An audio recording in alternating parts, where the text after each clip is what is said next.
calm, even though Howard was very upset and you can tell that a lot was going on.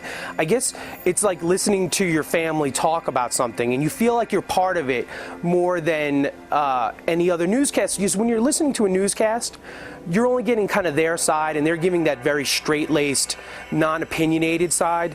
And Howard was kind of saying everything that everybody else was feeling. My reaction to 9/11 was, how could you leave the radio show? You couldn't. The drama that was unfolding, the fact that people were really panicked, especially in New York.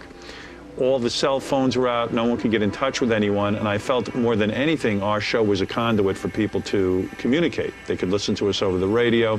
There was lots of panic in the streets that day, and people were actually relying on us for information. That was the first time people said to me, you know, rather than listen to CNN or Fox News, it was the radio show we relied on.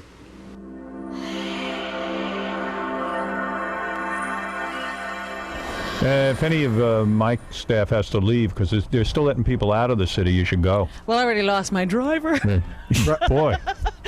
He always says, Robin, I'll take a bullet for you. See ya! Yeah, bye. Not a bomb. I mean, do you think it's scared to get on the subway? See ya, Robin! Do you think it's worth making an attempt to go home? Yeah, you should go do it. Go You do got it. a I would say family go to be go with your to. family, Yeah. absolutely. I would go do it, and Subways are closed. Where's Casey going? He has no family to go Casey, you have no family. Get over here. I hear you. to. He runs out with Gary. And Howard, and obviously, if you want to go, we'll fill. I got nowhere to go. There was no doubt I would stay. It seemed like that's what I was good at. I'm good, I'm good at being on the radio. That's where I was needed. The station needed me to do it, and the fans seemed to want me to do it, and it seemed like the logical thing to do. But it wasn't all thought out. It was just unfolding. It was happening so fast. We had the TV sets on, I remember. We're watching television. At some points, we'd switch over to the television, come back and comment on it. Planes have crashed into the World Trade Center, 2 of them. One at 9 o'clock, roughly a little before 9 o'clock. Then a second plane went into the building. About 18 minutes later. 48 minutes later, the Pentagon was attacked. And one of the World Trade Centers now is non-existent. It collapsed. Yeah. And the other one is basically gone. It doesn't have a chance. They say even a third plane could be up in the air. All airports have been closed. Everything in and out of Manhattan is closed down. We're here in Manhattan broadcasting, obviously. They say 3 planes, but 3 planes already crashed, already. I think maybe that's the only 3. Would you ever predict the Pentagon? Never. No, I mean, they who thought knows? there was a third one here. What's that noise? That's one of the military jets that's circling over the tip of Manhattan and the tip of Brooklyn. Howard, this visibility's got to be shot. This has become one of those movies. They must be trying to find that other plane if they're circling like that. How many people do you think were in that World Trade Center at the time of this attack? The 2 World Trade Centers together got to be over 75 or 100,000 people. I mean, it's a lot of people. They said 50,000 people work in the 2 buildings. Between 50 and 70,000 work in the 2 World Trades. I witnessed the whole thing from the roof of my building in Williamsburg, Brooklyn. And I was on the phone most of that morning with Howard. And that morning I became a New Yorker, and I tell people that, and it's weird to say that, but I'm originally from Minnesota, and I love Minnesota. It's my home. It's where I grew up, but I would rather live nowhere else in the world. And I get emotional, and I'm an emotional guy, but New York lost a lot of people that day. Bob? Hello? Yeah, you there? Yeah, Howard, I'm here. All right, what's this 4th plane? Well, it's just being broadcast now, Howard, that a 4th plane, the 2 that hit the World Trade Center, then there was 1 at the Pentagon, and now a 4th plane has crashed into the South Tower and actually made the tower fall. Is that right? Oh, that was a... God. And they're also saying that the Palestinians and Osama bin Laden are claiming responsibility for this. They've come out and said that they are the ones doing this. Well, they're not done yet. Then let Israel loose. They're not done yet. Let Israel loose. Let Israel loose. We have to do this. Israel. Let the U.S. loose. Let me tell you something. We have to go to war with countries where they It can be taken care of in an hour. We could wipe them off the face of the earth. You don't want governments who would allow this to happen again to stand. An hour's too long, Howard. In an hour from now, they could have 6 more planes crash into the city. Where is the 4th plane hit, Howard? The 4th plane crashed where? Into the World Trade Center. Tower. Into the South Tower. The one that collapsed. The one that just collapsed. The reason for that devastating collapse was not an implosion. He's saying it was a 4th plane. That's what's on the news. How could a fourth plane possibly get through? I'll tell you how, because they have hostages on there. Whatever the confusion is in this moment, we are not prepared for this kind of devastating attack. Because the Air Force was not in place. I have questions, though. Why are these huge planes flying out of airports, hijacked, and nobody knows anything? FBI knew about one of them. No, but there's control towers that these planes are leaving their flight plans. Here it is. Third blast brought down tower. Third blast. But maybe not from a plane. Maybe not from a plane. Because the building could have blown up just because of the fire alone. Well, they should have had a bomb on the plane. Yeah, because that looked like a bomb. I think what you're hearing in our background is Cabby is out in Brooklyn, and you can hear the you can hear military planes going over. You can hear emergency crews. It's complete bedlam. They're trying to get closer, I believe, by going to the Brooklyn and the Manhattan bridges to get closer into downtown, because I'm sure the devastation from the collapse of the building has wiped out. It had to wipe out 20 square blocks around there. Tom, what are you hearing out there? My question is, was the first building the one that's still up? The second one was where the big plane went into the collapse, right? Yep. And they're saying a possible third plane. Is that? I don't think. No, that wasn't a third plane. It wasn't? It looked like the World Trade Center was almost tipping at one point. It did. I think it was probably World Trade Center just doesn't exist anymore. No, I think the one that's still up looks like it's almost buckling. I think that's the one that got hit originally. The U.S. State Department has been evacuated. The Pentagon has been hit by a plane. White House, Capitol, Treasury has been evacuated. FBI security has been tightened across the country. They don't know where the next attack will come from, or if there will be one. All the airports are closed in the entire country. Yep. Los Angeles is on alert. You realize that this building collapsing, it probably collapsed right in on the financial district, which is the financial hub of the world, Wall Street. Well, that's what they were doing. First, they knocked out the financial district, and then they went after the government. They were in the middle of actually evacuating the financial district, and I don't even know how many people got out of there before that building collapsed. I mean, you're talking a 110-story building falling in on itself. How did the hell they keep this quiet? Yeah. Right. There's a lot of many people involved. There's got to be hundreds of people involved in this. And this has to be people who were here for some time. Right. Yeah. Oh, yeah. I mean, you don't just hijack an airplane. It's not the easiest thing to do to get. I mean, and to do it simultaneously? Right. 3 or 4 airplanes, and you're not. Look at how long Japan planned to do Pearl Harbor. They did as much. They did as much work as that. Well, this is a huge undertaking. This is a war. The problem is we've been talking about Osama bin Laden planning some new major attack on the United States for about a year. We've been waiting for this. You know, we'll never know till this whole thing is over, but for all we know, their plans failed miserably, and this is a third of what they were planning to do. Yeah, good point. The world thought they were going to do on New Year's Eve in 1999. Right. Yep. And they were smart, and they waited. They waited till a random day in the middle of the week in the middle of September. Cabby's calls to the show were amazing because it really was like we had a reporter out in the field, somebody we knew we could trust. We knew Cabby, and it was like we had a reporter out in the field. And I do remember there was one point where he was on his roof in Brooklyn, and you could hear the planes flying over, and it was like, and again, it felt like we were in some sort of a weird, war zone, which we were. We were in a war zone, and you could, he gave a phenomenal description. I remember how he described exactly what was going on, and you could hear the planes going over, and I could see the smoke coming out, and it really just sort of added to what we were doing. Cabby calling into the show was validation that, people were seeing this, from their rooftops, all over the city, because he was in Brooklyn, I think, at the time. And so it could be seen from everywhere. And, he had true emotion in his voice when he started to break up when the tower fell. So it was an amazing thing that he did.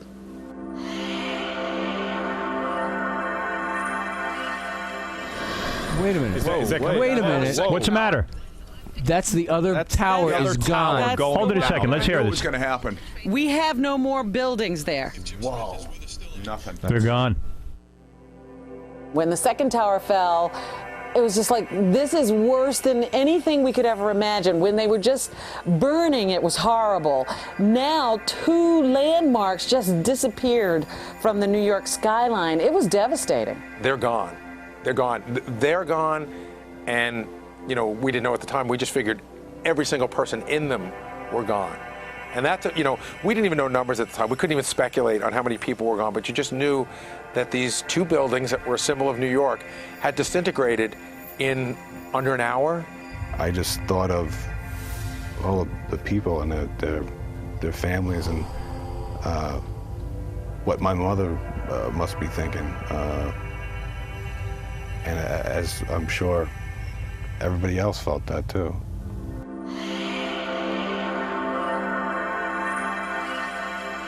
Here's Ronnie Mund. Yeah, I'll give you an update on downtown. My daughter-in-law works at 25 Broadway, which is like 5 blocks from there. Yeah. They're all sitting in the offices with gas masks on. Oh, my goodness. She can't get out? No. Where are they getting gas masks from? I guess they have them in it's a city office. I guess they have them on hand. So you spoke to her inside the building? No, my her mother did. And she's sitting there with a gas mask Yeah, they're on. all sitting with gas masks. That's amazing. This is nothing compared to what they could have done to us, and we gotta And go. we're sitting around twiddling our thumbs. We gotta we're gonna kick some serious ass. It's gotta be. New York City lacks in security because it's unbelievable that these planes were able to get through. Yeah, well, how do you protect it? I mean, how do you stop it? How do you stop? You know how you stop it? You regularly go up. As soon as you hear of terrorism going on, you blow up the whole goddamn country. Why should we risk our way of life? Exactly. Let's teach these clowns a lesson. Well, to remind you one more time, these terrorist attacks kept happening during, I think it was the Reagan administration, and he finally just sent bombs over to Libya. That's he it. bombed the country. Right. Exactly. That's what you And got to he do. said, that's enough. It's very you simple. You want to keep these terrorists around, we're going to bomb you. Until you get rid of them. Somebody's paying a price, and he said, you're going to pay the price, and all of a sudden it stopped. Right. Because it wasn't worth the price. That he exactly. Oh, I'd blow up Iran, those clowns, the Palestinian, all of them, all these nudniks. Afghanistan. All of is them. a big That's area. where supposedly that's where Bin Laden right. is. Yeah. They've been keeping him company. It's a big joke. They keep these guys and these guys pay them off. Blow them all up and be done with them. And you know what? You won't miss a night's sleep. You won't. Exactly. And it's really as simple as they're children over there, and they're spoiled, and they've gotten comfortable. It was weird. I was on the air, and I was angry, and I was blowing up all over the place, and I think it was useful in some way for the audience to hear my anger, because everyone was feeling angry. At least we were all able to vent. People were calling in. I was home alone that day, and my children were at school. I had nobody to embrace and to turn to. And the Howard Stern show turned into my security blanket of sort. I got right on the telephone and I told them that I had something to say, and they put me on hold. And when Howard picked my call up, it's like my soul opened up and a lot of negativity spewed out. And I was glad that they were there to receive it for me, because if I didn't have that place to vent, God only knows how I may have reacted. Thank God that Howard was there for me personally. All right, so we're trying to figure out what's going on here. Double A's on the phone. Where are you getting this report from? I'm watching Channel 42 News. It's New Jersey. They're saying that 2 more planes got hijacked out of Boston, and they're headed for L.A. Oh, my God. This is sick, man. What the hell's going on here? This is an organized effort like we've never seen. I mean, how could the FBI or the CIA not be aware of this? Yeah, heads will roll on this one. Has anybody if there are any heads left when they're done. Right. Has anybody said that? They're also saying that the White House knew about this stuff. That it was. They had a credible report of a terrorist attack. We're aware that the plane that was hijacked out of Pittsburgh has crashed. It has? Yes, that's what It we did crash. That's what I've been. That's what I've been. Where did it crash into? About 80 miles outside of Pittsburgh. So, in other words, that's what I was just told right outside. We don't know if it was shot down. We don't know. And there are right. people on that plane? I mean, I'm talking about passengers? We would assume so, but we just don't know. This is a sick Have day. you? I just don't ever recall a time where a plane was hijacked. We didn't immediately know about it. Why are they still being hijacked? All right, here's what I know. The plane crashed in Somerset County, Pennsylvania. Hey, Howard. Yeah. Maybe the pilot just flew it into the ground. We think the pilots, just saying, I'd rather crash in an unpopulated area at this point. Let's just kill ourselves. I mean, Maybe that's what they're doing. But now, Gandhi just told me that people are assuming that the actual pilots are not, I don't think so. That can't be. No, that they're not the actual pilots. They're just like some. Right, I think some terrorists. Howard, there's an exodus of people, it appears, walking on the FDR towards the Williamsburg Bridge through the park here. Yeah, I mean, I can tell you right now, Richie was in the Times Square area, who works for E. He says he's walking to Queens, and Casey and Benji are asking me, do I feel safe here? I was like, I don't feel safe anywhere in this country right now. Yeah, where are you going to go? What am I going to do, walk to Connecticut? I mean, what do you do? Well, KC just bailed out. He Yeah. told me he didn't feel safe in the building, and he wants to be on the ground. He lives on the ground floor, so fine. Like, I want to be on. He's going to go home to his basement. There's a guy. That was their plan, Howard. They instill fear. That's what they wanted to do, was the fear factor. Don't expect KC to defend us. Yeah, like I want to be in a foxhole with Casey. I like the way. I'll tell you one thing. I've never been. The Vietnam War. I never want to go fight, but I'll go fight this one. This is something to fight I'll about. enlist right now. God damn it, fly over there and help blow up these pricks. I'll be right with you, Howard. I'll be right there with you. You bet. You know what, Howard? You know what I keep saying to John? Casey, you get on the ground floor, buddy, if you're nervous. I'm Don't be serious. safe. I'm not even making fun of you. You go ahead. Go ahead. Get down. I'm serious. If you're not comfortable, leave. Go where you're comfortable. Because nobody's comfortable here now anyway. Being up on like on a high floor like this. Good. All right, so go. Think about tanning. Don't worry. You can go. This is a real thing. If you have a real fear, you should leave. It's so weird, you know. You think of Casey Armstrong as this big, strong, tough guy. I mean, who knows? Maybe he was the smartest one of all of us. You know, it's like, you know, he saw, you know, what could possibly be a dangerous situation, and he just got the hell out of Dodge. They were saying, we were listening to the radio and it was broadcasting, that all the tunnels and the bridges were closed, so everybody was stuck. And Tom came in and said, anybody wants to go, you can go. I don't know what to say at this point. We're watching third explosion cause the collapse. It's just out of control. Out of freaking control. Let me see if anybody's got any information here. Darren, go ahead. Darren? Yes. Go ahead. Howard, you need to stay on the air. You have the best coverage. You have a bird's eye view with Cabby and Doug in New York. I'm out here in Boston, and your coverage is fantastic, better than the network. Okay, good. Then I'll stay on the air. You're doing a great public service right now. You have a network of listeners. I turned off my microphone for a while. I said to Tom, should I get off the air? And Tom said, believe it or not, you're doing a good job here, and people are calling like crazy. You need to speak, and especially for people outside of New York. So I'll stay on the air. Definitely. All right, thanks. Doing a great job. All right. All right. Here's a guy talking to way more people in the country that Letterman and Jon Stewart talk to on every broadcast, and he's saying, look, I'm not going anywhere. New York is still safe in certain areas. I'm broadcasting from New York, and he was the right kind of anger for that morning, and I think he spoke for a lot of people. He handled it great. I felt as if I was secure because Howard was there in Manhattan. I had no reason to worry and go dig a tunnel under the ground, and, you know, the man was there. I was just trying to contact my daughter who lives in Manhattan, and I just got a hold of her. But I mean, it's like it's crazy. Yeah, my wife Marla is she's in the 20s, and she's in a panic mode. She can't get home. She's just running on the streets. Yeah. Wow. You know, she's running home as quick as she can, and it's scared because she doesn't have a cell phone. I can't get in touch with her. My wife was in the subway on her way to work, probably just got out of the subway as the first plane hit. Within minutes, she was either on or just getting off the subway in New York City. And basically, as soon as she got to the office, she still didn't know what had happened. As soon as she got in the office, they told her. She just made an about face and went home. At that point, the subways were shut down. She couldn't get on a bus. The buses, or what buses were still running, were packed. There were no cabs available. So she, like millions of other New Yorkers that day, just basically sprinted home. Cabby. Howard, what the news was saying was that the plane that is flying over Dulles Airport is a hijacked plane, they believe, and it's surrounded by Air Force F-16s. And today is the anniversary of the Camp David Accords, where the United States and Israel really became tight. Oh, is that right? So this is why today was chosen. Yeah, I knew there was some significance to today. I have no idea what it was. It's it was a big deal to them. It's the arrogance of religion that's causing this. Is that what it is? Yeah, they're doing this in the name of Allah. Yeah, I got something for Allah. Now Bin Laden has denied any involvement. Yeah, okay. Right, now nobody's Who cares? taking responsibility for Yeah, it. but you know what? Who cares? Let's go get him anyway. You didn't do this one, you did others. Yeah, you did others. Let's get him on the way to the. So you didn't do this to get one. the real people. Right. Even he's afraid to take responsibility for this. Well, I think he's beginning to realize they missed their target, and there's going to be retribution. Yep.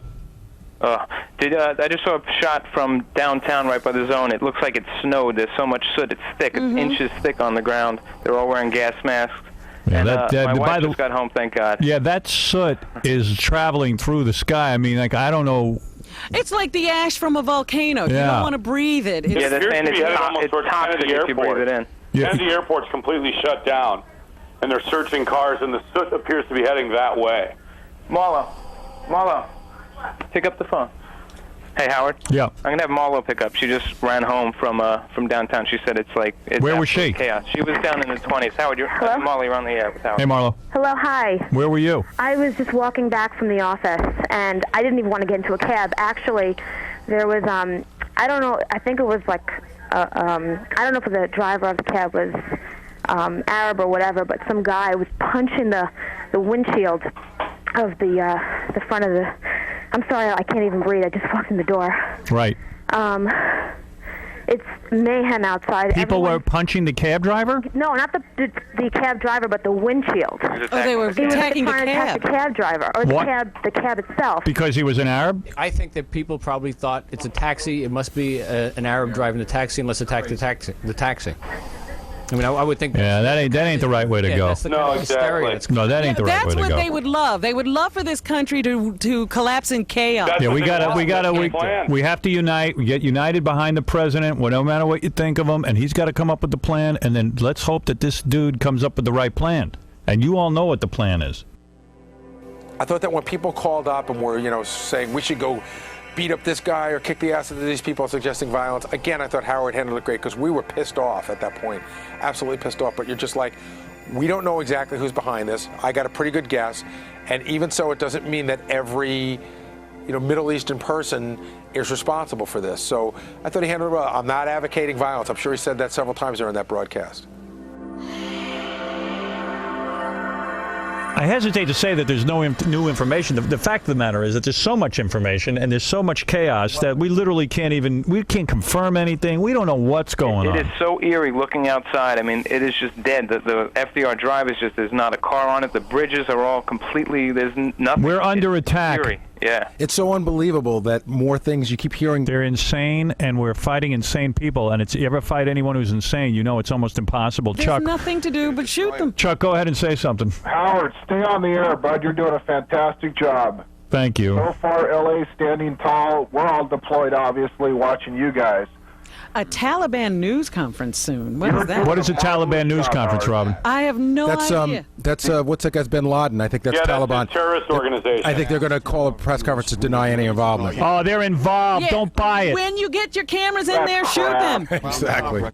I didn't have a game plan. You're doing it, you don't even know what's going on. So I just was reacting to the events on television and any reports I got over the phone. I remember Cabby was calling in. He was actually watching it from a rooftop. I think Ralph called in. He saw it from a rooftop. I'm trying to remember the events. I don't remember the exact show.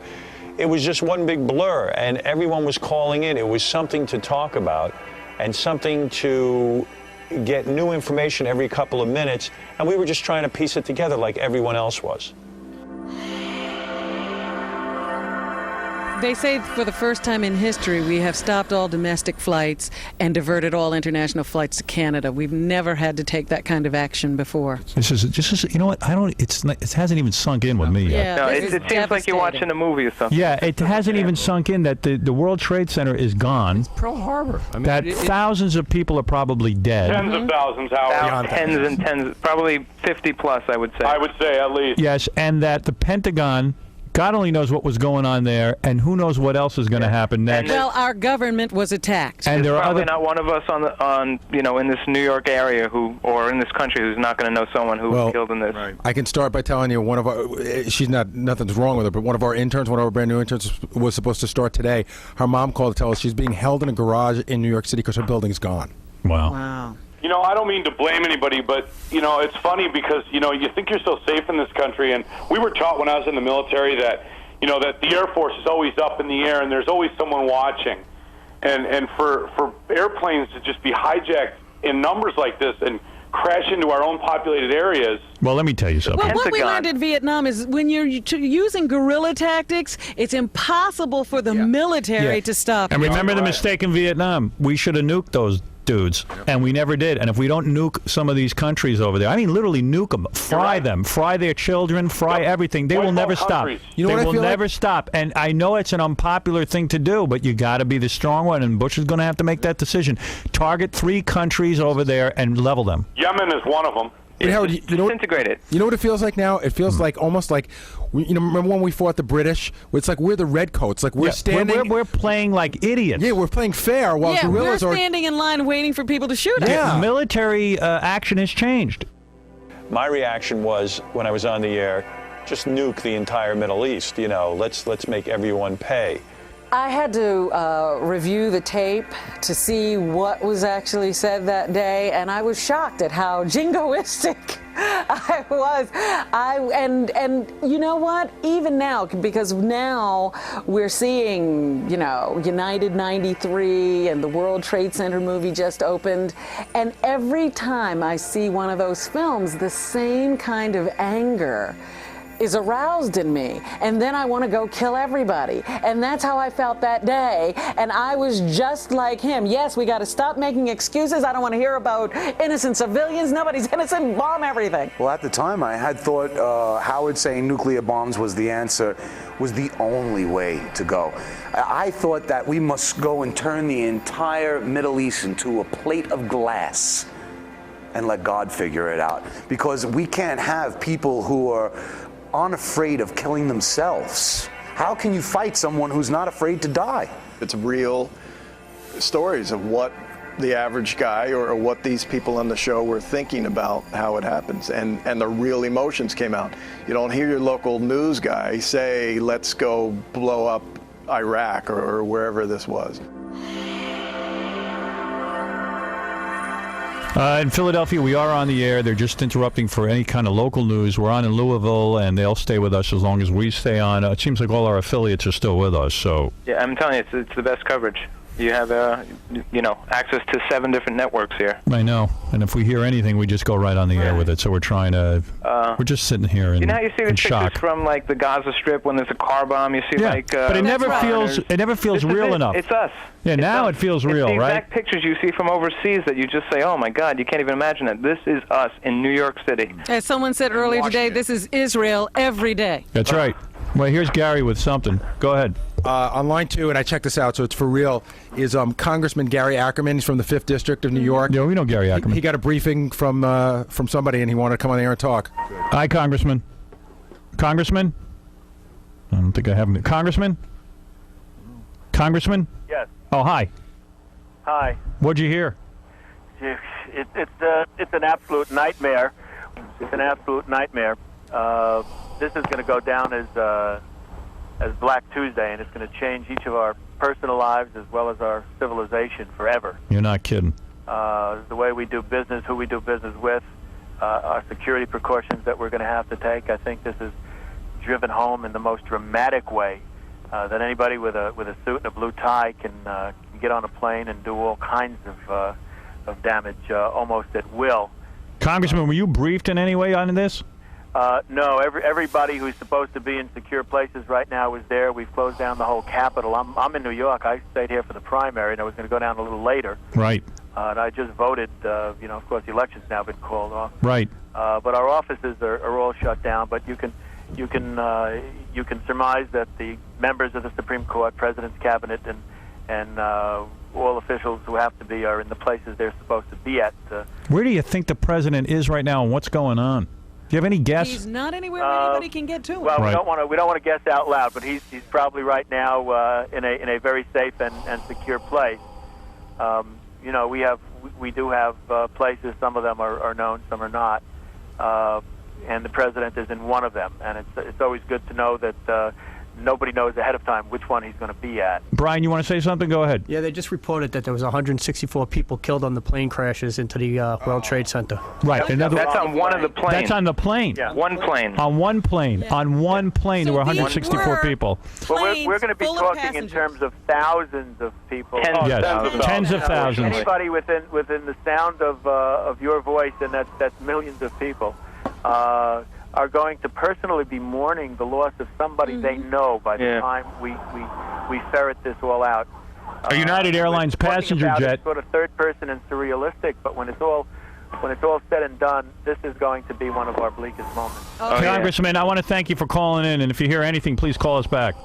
Well, the heroes of 9/11 really are the police and firemen. And I've always maintained that on the air. I'm very pro-police and firemen and the rescue workers and guys who ran down there. Even one of the guys from our TV staff, our executive producer, Doug Goodstein, went down and volunteered. I know a lot of people who went down and volunteered. But the people who rushed into that building to help save lives and afterwards to clean up with remember the guys with the dogs and there were people who volunteered and went down and fed the workers down there. Now we find out even the workers weren't properly protected with, now they have lung infections and things from breathing in that air. These are the people who made tremendous personal sacrifices, so you'd have to say that they are the heroes of 9/11. The firemen, the policemen, and policemen that weren't New York City cops that jumped in their cars and walked into the city.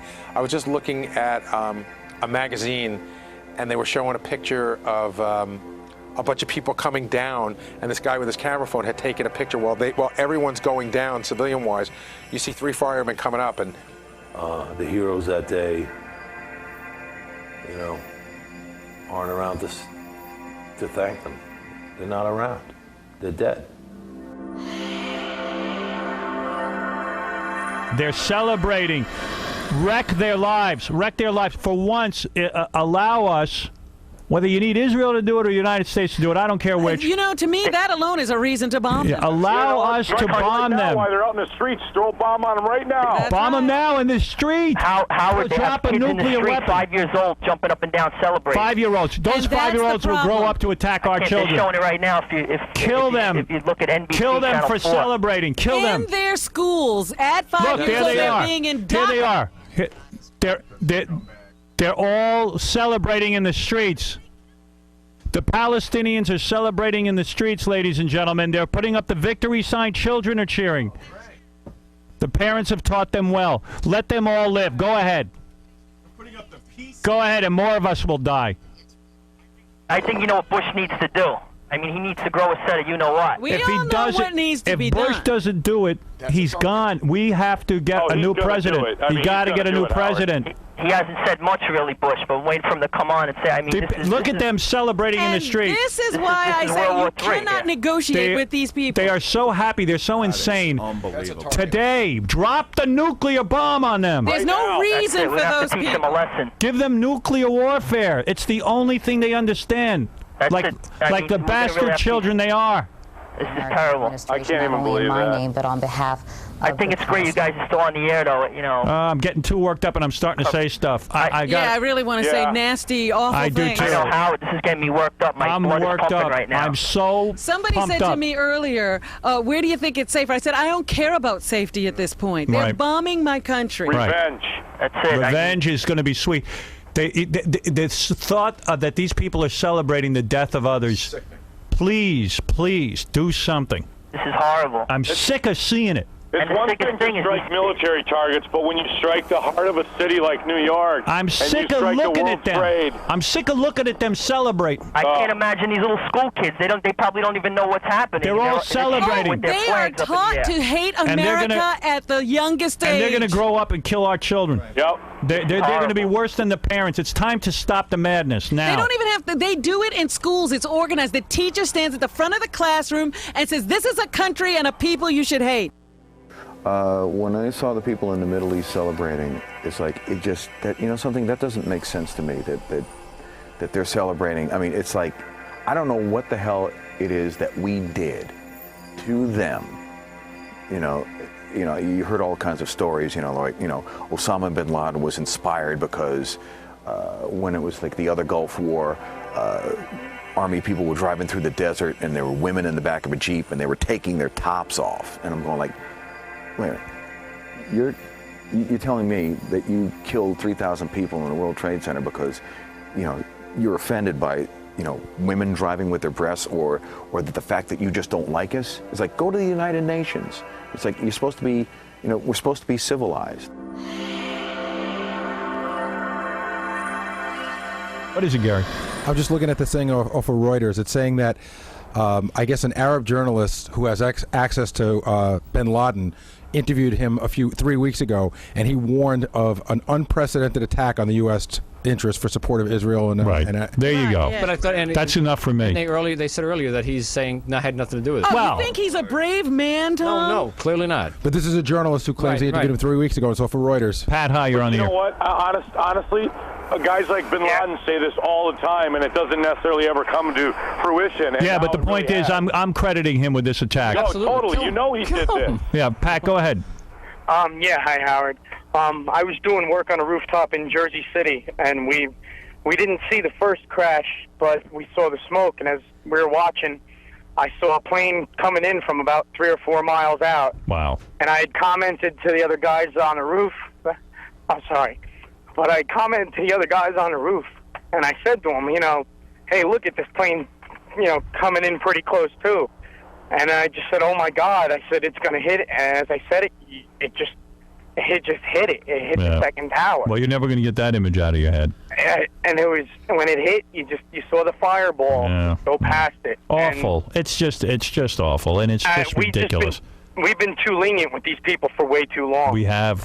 That is the truth. And that's the problem. You look at it our own backyard. I've been in radio 20 years. I've been screaming about that the chickens were going to come home to roost. And you look in your own backyard, what we do to our own people, and we just smack them on the wrist. These people don't even belong here, and we let them get away with it. Everybody, our society has become too lenient. But we've also ceased to be amazed that people will actually launch an attack in which they know they will be killed. Yep, Elizabeth. That is not amazing to us anymore. Yeah, we have to just level them all out. Elizabeth, you're on the air. Yes, I happen to be thanking my blessings right now in my grandparents' house. I was in my office when I saw this flying balls of fire and debris after a car crash. I worked in 2 World Trade Center. You were in the World Trade Center? Yes, in the 2 World Trade on the 35th floor. Well, you were on the 35th floor, and what happened when the plane hit? How did you get out? When the plane hit, it hit one, but we thought it was something. It was another building. We never had an idea that it was the World Trade Center. We only saw flying debris, glass, and balls of fire hitting our offices. At that point, we were told to go to the lobby, like for a fire drill, to evacuate the building. I was fortunate, for whatever given reason, somebody dragged me into the freight elevator, what happens to be right there at that moment. When we got in the freight elevator, the mechanic told the guy operating it, hurry up and push the down button because this elevator is going to stop the minute there's a fire in here. Wow. And I was watching the floors coming down, 35, 34, until we made it to 1. I said, thank God. Opened the door. I ran out to the concourse, the World Trade Center concourse, and all I see was mobs of people running, and the cops telling us to be cautious, but go ahead and run out of the building. I kept on running out of VC Street all the way up to Chambers Street. Good for you. And then because when I got to Chambers Street, good thing I work out. I'm very healthy in terms of running. You were able to run. I know. I heard a boom, and when I turned around, I said, oh, my God, there's my tower. That was 2 World Trade. Oh, my God. That got hit. At which point let me ask you something. How many people were at work on your floor? Let me tell you another thing. My floor, my co-workers are the actual victims of the first bombing. They were in B1 level when the actual bombing happened back in the 90s. So when you say you got out, there was a lot of people still on the floor, There was a lot of people got out because there was one space in the freight elevator. I don't know who pulled me in there. And usually the elevators stop because if there's a fire, they automatically stop. Well, you are real lucky. You have no idea. I have no idea how lucky I really am. Oh, my God. What was your job at the World Trade Center? I was actually the signs and the coordinator for all the signs and all the directories of the World Trade Center. I work for the Port Authority. You work for the building, the World Trade Center. For the Port Authority. Right. Oh, my God. You are so lucky. I tell you, I was about to call the secretary to see if she survived it because she survived the first one. Oh, my God. Because she was in B1, the first bombing. She was in B1 level. So was my boss. Everybody, all my coworkers were actual I wasn't there in the first bombing. I was only there now. I am so lucky to be alive and be able to say this. Well, I'm so devastated. The towers are gone. Everything's gone. I don't know what happens tomorrow. Well, there's got to be retribution. Not even retribution. For self-preservation, we must attack. I tell you, this is ridiculous. And I said it at 9 o'clock in the morning when I first saw the news. I said, now it is their excuse. Now you finally have been pushed. I mean, really. Now let's not stop. I would love to know what they're saying in Europe now. All the people who always the rest of the world is laughing How about I don't even care. I don't even care what Europe's saying. I'm saying now we have to make a decision. Yes, we do. We know the countries that harbor terrorists. Don't wait to even find out who is responsible. This country? We should stop letting people in already. It's enough immigration. We got too many people here. I didn't know that I thought about it at the time that it was important to stay on the air. it just, the events were unfolding and it seemed logical to stay on the air. And as I explained before, it wasn't that I wanted to leave the air, I just didn't know if I was being useful or not. And also I was thinking about my own situation with my kids, and I wanted to get off the air and speak to my parents, and so you're trying to negotiate your private life with your show, and so there was a lot of confusion everywhere, and I didn't know. I kept checking with Tom Chisano. Do you want me to continue with this? Do you want me to keep this going? Because maybe they had other plans. I don't know. I didn't know what was going on. Everything was very impromptu, and there was no game plan.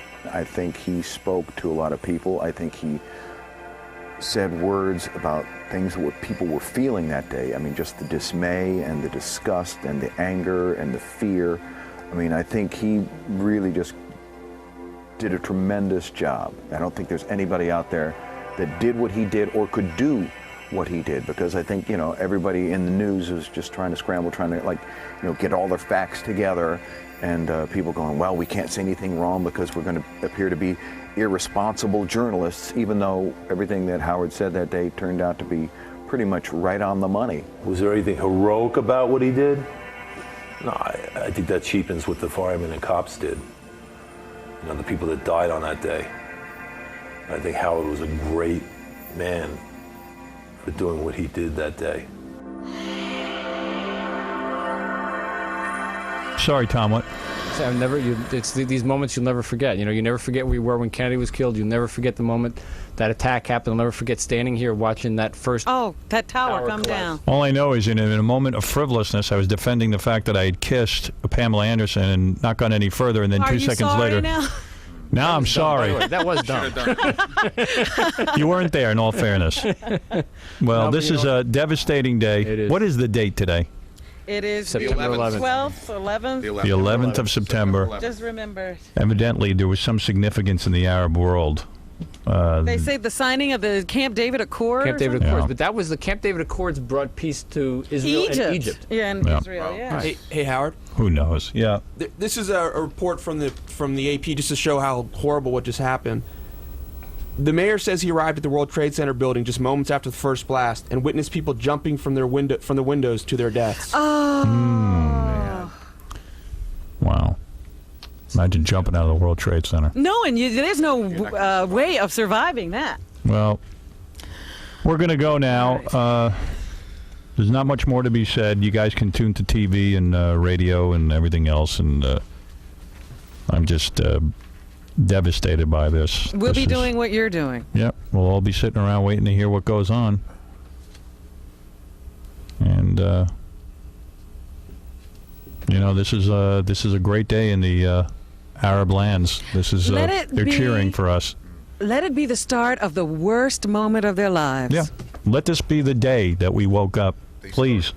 Much like when the Japanese had struck their blow against the United States, it was just the beginning of the end. It was the end of it was the beginning of their nightmare. Hope this is the beginning of the end. I think this is the wake-up call.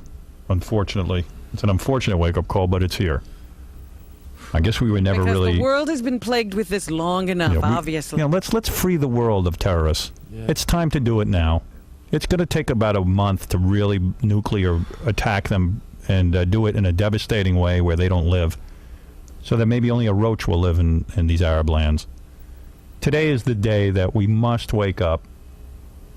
I don't think I'm being irresponsible by saying Absolutely not. If this doesn't wake us up, this is affecting our way of life. They want to take our way of life away from us. As we sit here now, we don't even know who is alive and who is dead in our personal lives. We don't, especially those of us who live here in Manhattan. And just imagine if we capitulate, how our lives will be affected from now on. I'll leave you with this. The military is at full threat level, and we'll see what happens. And that doesn't mean we're attacking anybody. No, just means that we're on full alert, which means nothing. Like we're waiting for another blow. Yeah, we're sitting ducks. It. How happy were you yesterday now, looking back? What does that mean? Meaning just, you don't...